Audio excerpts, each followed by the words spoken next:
Hi friends, இன்றைக்கி சப்பாத்திக்கு ஒரு சூப்பரான காம்பினேஷனாக வெள்ளை குருமா, பட்டாணி, கேரட், உருளைக்கிழங்குலாம் வச்சு பண்ணக்கூடிய இந்த வெள்ளை குருமா எப்படி பண்ணலான்னு பார்க்கலாம். ரொம்ப ரொம்ப டேஸ்டி, ஹெல்த்தியானது, ரொம்ப சிம்பிளாக நம்ம வீட்டிலையே ஈஸியாக பண்ணிடலாம்.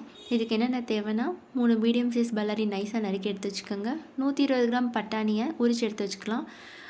4 மீடியம் சைஸ் உருளைக்கிழங்கு வேக வச்சு எடுத்துக்கலாம். ஒரு பெரிய சைஸ் கேரட், 2 சில் அளவு தேங்காய். இந்த தேங்காய் வந்து கடைசியாக தேங்காய் பாலாக ஊற்றுவோம்.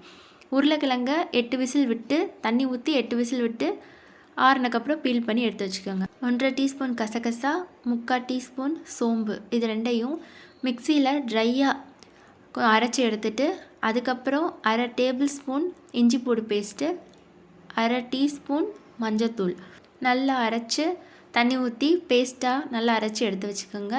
இப்போ தாளிக்கலாம். ஒரு பாத்திரத்தில் 3 டேபிள் ஸ்பூன் எண்ணெய் ஆட் பண்ணிவிட்டு எண்ணெய் நல்லா காஞ்சக்கப்புறம் 2 துண்டு பட்டை, 2 ஏலக்காய் போட்டு அது வெடித்தக்கப்புறம் பல்லாரி, 3 மீடியம் சைஸ் நைஸாக நறுக்கின பல்லாரி, தேவையான அளவு உப்பு ஆட் பண்ணிவிட்டு கண்ணாடி மாதிரி வதங்கினக்கப்புறம் கேரட் ஆட் பண்ணிடலாம். கேரட்டும் பச்சை பட்டாணியும் ஆட் பண்ணிவிட்டு ஒரு நிமிஷம் நல்லா வதக்கிடலாம். அதுக்கப்புறம் கசகசா, சோம்பு, இஞ்சி பூடு பேஸ்ட்டு, மஞ்சத்தூள் அந்த இதெல்லாம் போட்டு அரைச்ச பேஸ்ட்டு ஆட் பண்ணிவிட்டு பச்சை மிளகா ஒரு 4 சின்ன பச்சை மிளகாயை கீரி ஆட் பண்ணிக்கோங்க. ஆட் பண்ணிவிட்டு இப்போ நல்லா வதக்கினக்கப்புறம் தேவையான அளவு தண்ணி ஆட் பண்ணிவிட்டு இதை குக்கரில் ட்ரான்ஸ்ஃபர் பண்ணி ஒரு விசில் விடணும். உங்களுக்கு தேவையான அளவு தண்ணி ஆட் பண்ணிவிட்டு ஒரு விசில் விட்டுருங்க.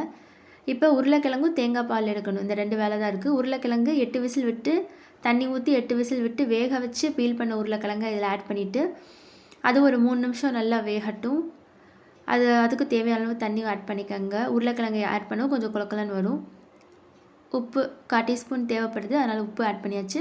இப்போ தேங்காய் பால் எடுத்ததை ஆட் பண்ணிவிட்டு ஒரு கொதி வரவும் ஆஃப் பண்ணிட்டீங்கன்னா அவ்வளோதான். சூப்பரான டேஸ்டான ஹெல்த்தியான சிம்பிள் ரெசிபி. சப்பாத்திக்கு, பூரிக்கு இதுக்கெலாம் ரொம்ப நல்லாயிருக்கும். இந்த வீடியோ பிடிச்சிருந்துச்சுன்னா மறக்காம மம்மம் சேனலை சப்ஸ்கிரைப் பண்ணிக்கோங்க, லைக் பண்ணிக்கோங்க, ஷேர் பண்ணிக்கோங்க.